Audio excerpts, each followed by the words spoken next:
एक कहानी ऐसी भी।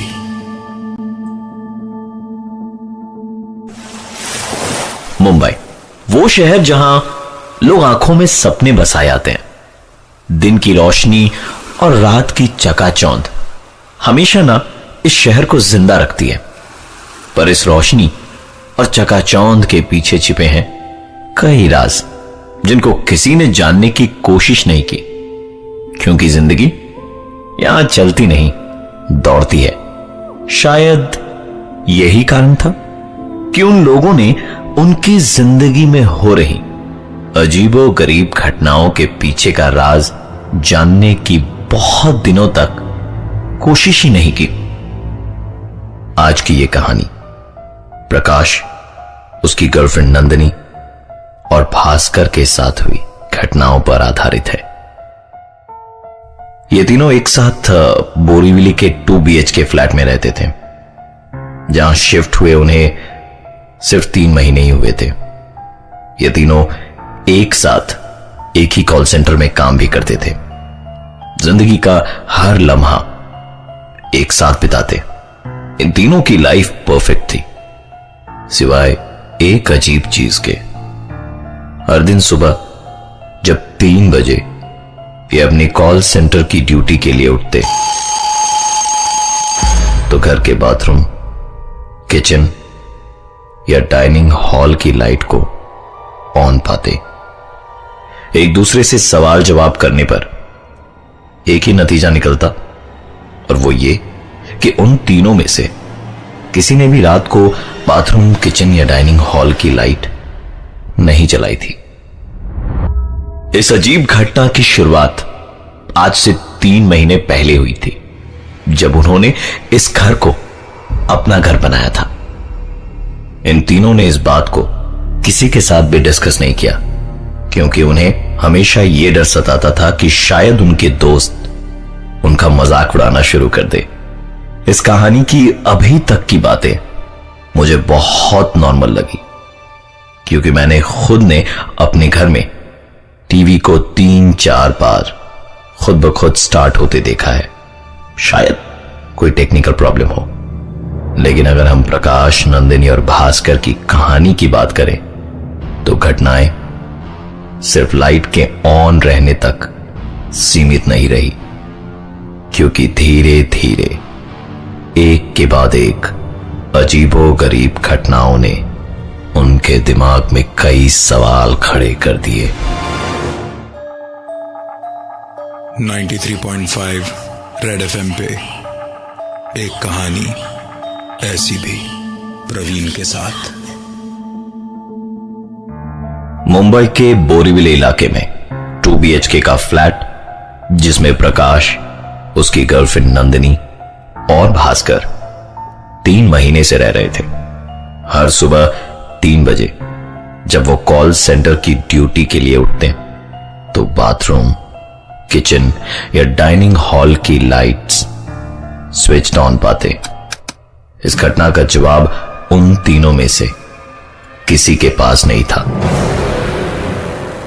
शाम करीबन 5 बजे ये तीनों अपने काम से लौटते थे, और शाम ठीक 6 बजे घर का काम करने वाली बाई भी पहुंच जाती।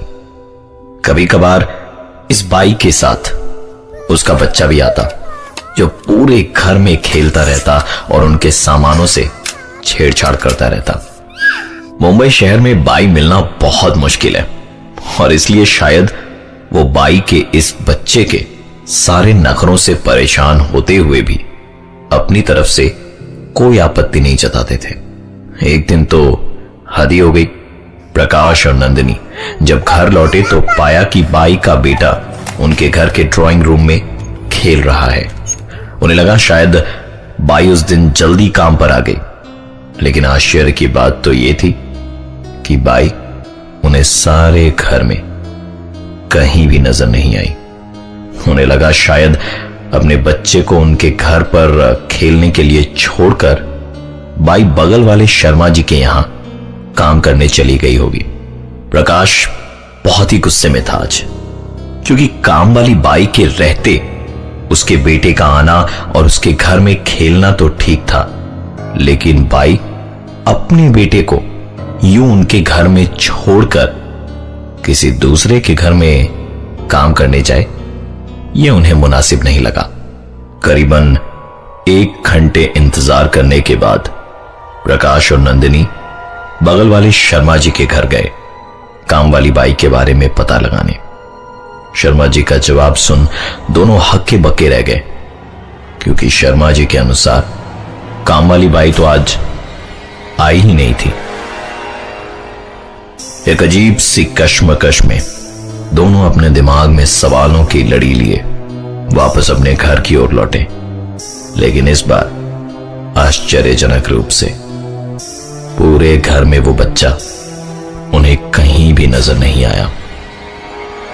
दोनों के मन में कई सवाल उठ रहे थे, पर उन्हें पार्टी के लिए देर हो रही थी, इसलिए ज्यादा सोचे बिना तैयार होकर पार्टी के लिए निकल पड़े। रात करीबन 8 बजे ओवरटाइम करने के बाद भास्कर घर लौटा और उसे इस पूरे इंसिडेंट के बारे में कुछ भी पता नहीं था। आपको क्या लगता है, घर लौटने के बाद भास्कर ने क्या देखा होगा?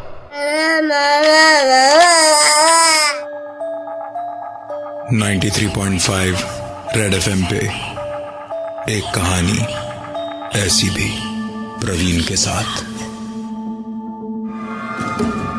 प्रकाश और नंदिनी ने अपने घर में काफी अजीबोगरीब चीज नोटिस करने के बाद सब कुछ पीछे छोड़ शाम की पार्टी के लिए अपने घर से निकल पड़े।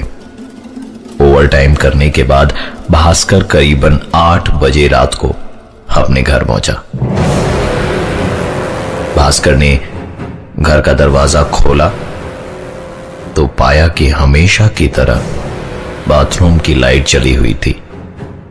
उसने लाइट स्विच ऑफ करना जरूरी नहीं समझा, क्योंकि उसे तभी नहाने भी जाना था।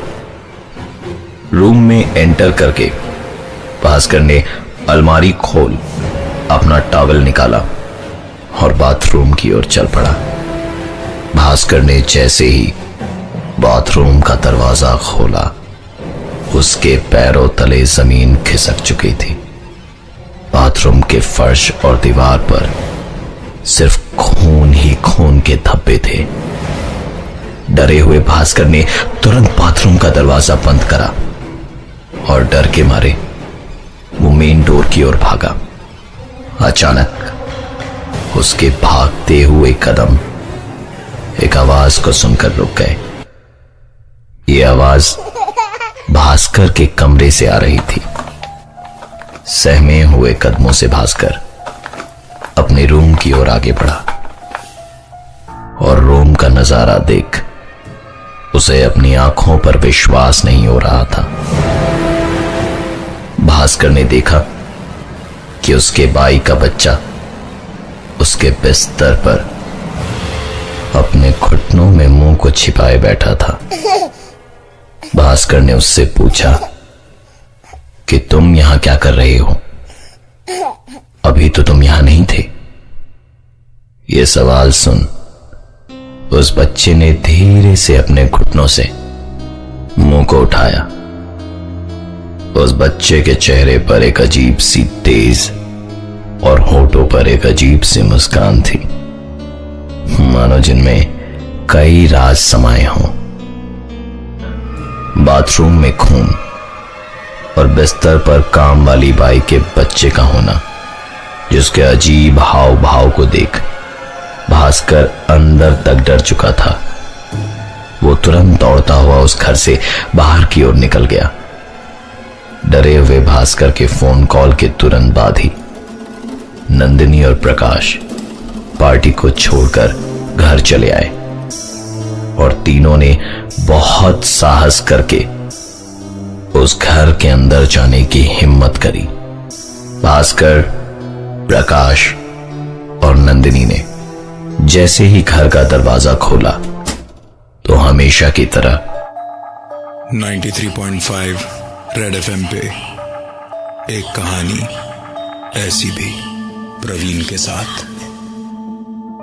किसी घर में लाइट का अपने आप ऑन होना शायद इलेक्ट्रिकल फॉल्ट के कारण हो, लेकिन बाथरूम में चारों तरफ खून के छींटे और बहुत ही अजीब सी परिस्थिति में काम वाली बाई के बच्चे का उनके घर में मौजूद होना और दूसरे ही पल उसका गायब हो जाना प्रकाश, नंदिनी और भास्कर के दिमाग में सवालों का तूफान खड़ा कर रहा था।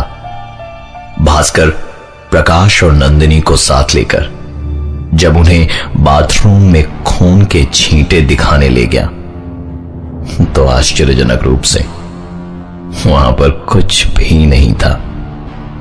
रात करीबन 10:30 बजे थे। तीनों इसी सोच में डूबे थे कि क्या आज की रात इस घर में रहना उनके लिए ठीक होगा। इस बीच प्रकाश ने मकान मालिक को फोन लगाया और उसके दोस्त भास्कर के साथ बीती सारी घटनाएं बताई। मकान के मालिक ने सारी बात सुनने के बाद उन्हें बताया कि आज से 10 साल पहले इस मकान में एक परिवार रहता था। कर्ज के बोझ में दबे होने के कारण इस परिवार के कर्ता ने पहले अपनी बीवी और अपने बेटे की बेदर्दी से हत्या करी और फिर खुद फांसी लगाकर आत्महत्या कर ली। ये सब जानने के बाद वहां रहना तो दूर, उस घर में एक एक पल गुजारना भी प्रकाश, नंदिनी और भास्कर के लिए बहुत भारी पड़ रहा था। बाथरूम में खून देखने की घटना को शायद मन घड़त मानने के बावजूद भी हम उसे आज से 10 साल पहले घटी घटना से जोड़ सकते हैं, लेकिन काम वाली बाई के बेटे का विवादास्पद रूप से उनके घर में मौजूद होना और अचानक से गायब हो जाना, इसका कारण किसी को भी मालूम नहीं था।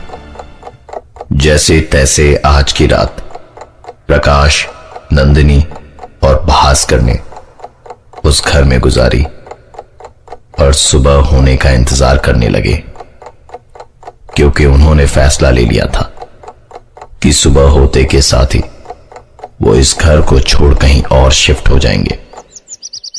अगले दिन जब काम वाली बाई उनके घर आई तो प्रकाश, नंदिनी और भास्कर तीनों उस पर टूट पड़े। एक के बाद एक सवालों की बौछार करने लगे, उसके बेटे की अजीबोगरीब हरकतों पर और विवादास्पद स्थिति में उसके बेटे की मौजूदगी पर। 5 मिनटों तक स्तब्ध रहने के बाद कामवाली ने अपनी चुप्पी तोड़ी और बस एक ही चीज कही कि उसके पास उनके सवालों का कोई जवाब नहीं है, क्योंकि उसका तो कोई बेटा ही नहीं है। और ये थी आज की एक कहानी ऐसी भी। एक कहानी ऐसी भी।